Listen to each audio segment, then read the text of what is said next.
Tahun yang penuh kesedihan. Dilempari batu di Taif. Perjalanan agung Isra Mi'raj. Welcome to my channel. Awat cerita.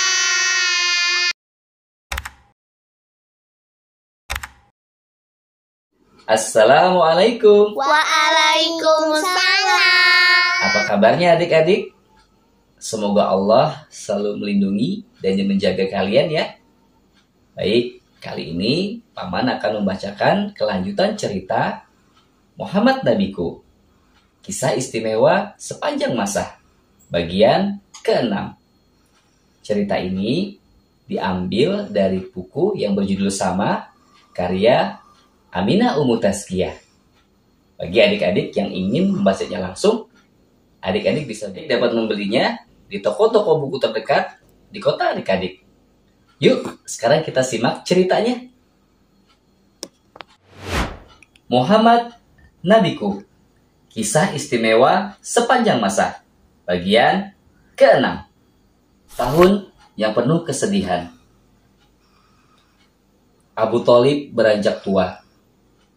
Karenanya dia sering sakit-sakitan. Nabi Muhammad SAW khawatir dan sedih. Selama ini dialah pembesar Quraisy yang gigih melindungi beliau. Paman, ucapkanlah La ilaha illallah. Kalimat itu akan dapat menyelamatkan dirimu di hadapan Allah nanti. Demikian pinta Nabi Muhammad saat Abu Thalib sekarat di pembaringan. Tetaplah pada agama moyangmu itu, sela Abu Jahal. Sudah beberapa hari ini, dia mondar-mandir ke rumah Abu Thalib. Dia ingin memastikan bahwa putra Abdul Muthalib ini tidak akan berpindah agama hingga ajal menjemputnya. Akhirnya, Abu Thalib wafat pada usia 80 tahun. Nabi Muhammad sedih karena pamannya tidak sempat beriman. Alangkah sayangnya, padahal Abu Thalib amat menyayangi beliau seperti anak sendiri. Sekitar 3 bulan setelah kepergian Abu Thalib, Khadijah wafat meninggalkan Nabi Muhammad. Oh, betapa sedihnya. Beliau amat terpukul dengan 2 peristiwa menyedihkan itu. Selama 25 tahun, Khadijah lah yang selalu menemani beliau pada saat resah. Khadijah yang membantu beliau menyebarkan agama Islam. Khadijah banyak berkorban demi dakwah Islam.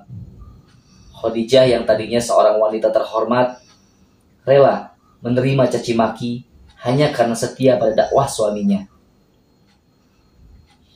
Sambil menangis, Nabi Muhammad berkata, Khadijah beriman kepadaku saat orang-orang menganggapku gila. Dia membenarkanku saat yang lain menuduhku pembohong. Dia menyerahkan semua hartanya di saat orang-orang tidak mau menolongku. Dilempari batu di Taif. Hati Nabi Muhammad SAW masih diliputi duka lara karena wafatnya paman dan istrinya. Sementara itu, kaum Quraisy semakin leluasa menyakiti beliau dan para sahabat. Ditemani Zaid bin Harithah, anak angkat sekaligus sahabat beliau, Nabi Muhammad pun pergi ke Taif, perkampungan yang terletak 100 km dari Makkah. Pada saat itu, Taif dihuni oleh suku terkuat setelah Quraisy. Beliau ke sana dengan harapan bisa meminta perlindungan dari para pemimpin Taif dan sekaligus mendakwahkan agama Islam kepada mereka. Namun tak disangka, ternyata Nabi Muhammad ditolak mentah-mentah. Bahkan penduduk Taif melempari beliau dengan batu. Zaid terus berusaha melindungi beliau dari batu-batu yang berterbangan ke arah mereka. Darah pun bercucuran dari tubuh keduanya. Keduanya pergi dengan wajah sedih sampai tiba di Qurnud Sa'alib. Saat itulah malaikat Jibril datang dan menawarkan bantuan. Bersama malaikat penjaga gunung yang siap untuk menghukum penduduk Taif yang berbuat sewenang-wenang terhadap nabinya. Namun, tawaran itu ditanggapi, "Tidak perlu kamu lakukan itu. Sungguh, aku berharap dari keturunan mereka lahir orang-orang yang beribadah kepada Allah semata, yang tidak mempersekutukannya dengan sesuatu pun." Perjalanan agung Isra Mi'raj. 10 tahun sudah Muhammad menjadi nabi dan rasul. Dalam letih, beliau terlelap beberapa saat di rumah. Tiba-tiba atap rumahnya terbuka. Lalu terlihat malaikat Jibril alaihissalam datang membangunkan. Hati beliau pun dicuci lagi untuk kedua kalinya dengan air Zam-Zam. Tanpa disadari, sebenarnya beliau akan melakukan perjalanan agung. Perjalanan Isra Mi'raj. "Mari, ikutlah bersamaku." Dengan santun, malaikat Jibril mengajak Nabi Muhammad pergi. Dari Masjidil Haram di Mekah, Jibril membawa Nabi Muhammad ke Masjidil Aqsa di Baitul Maqdis, Palestina. Menaiki Buraq. Sungguh, jarak kedua tempat itu sangat jauh. Tetapi dengan Buraq, perjalanan panjang tersebut menjadi sekejap saja. Buraq adalah hewan yang menyerupai keledai. Kecepatannya super hebat dan langkahnya sejauh mata memandang. Dalam hadis sahih digambarkan ciri-ciri hewan ini, bahwa bentuk dan sifatnya seperti hewan tunggangan lainnya. Ukuran badannya lebih tinggi daripada keledai dan lebih pendek daripada bigol. Apa itu bigol? Peranakan hasil kawin silang antara kuda dan keledai. Tubuhnya berwarna putih, gerakannya secepat kilat, serta ia memiliki sayap. Betapa takjubnya Nabi Muhammad tatkala memasuki Masjidil Aqsa. Semua nabi ada di sana. Beliau mengimami salat bersama mereka. Jibril lalu membawa Nabi Muhammad menuju ke langit. Dari langit pertama, yaitu langit dunia, hingga langit ketujuh. Berturut-turut beliau kembali bertemu Nabi Adam, Nabi Isa dan Yahya, Nabi Yusuf, Nabi Idris, Nabi Harun, Nabi Musa, serta kekasih Allah, Nabi Ibrahim alaihi wassalam, di tempat mereka masing-masing.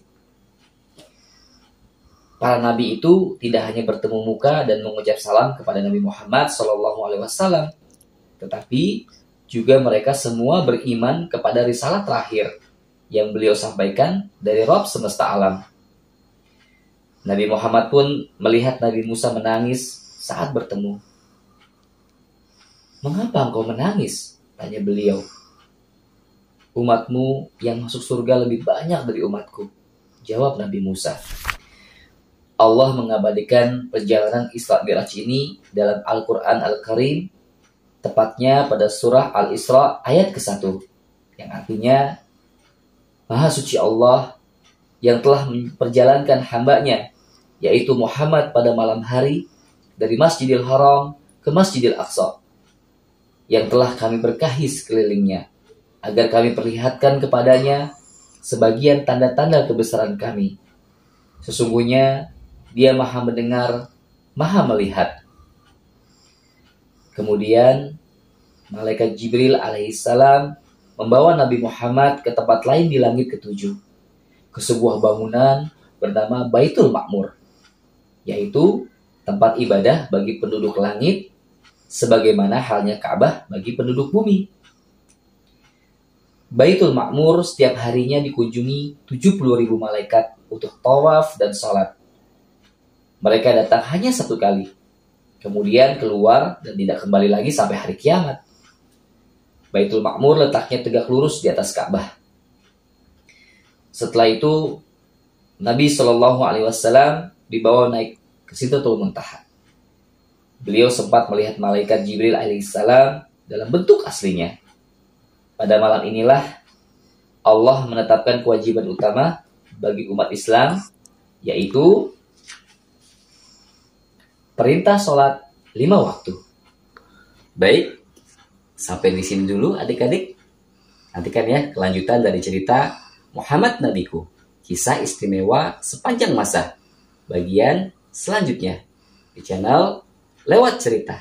Dan subscribe agar tidak ketinggalan cerita-cerita seru selanjutnya. Sampai jumpa. Assalamualaikum.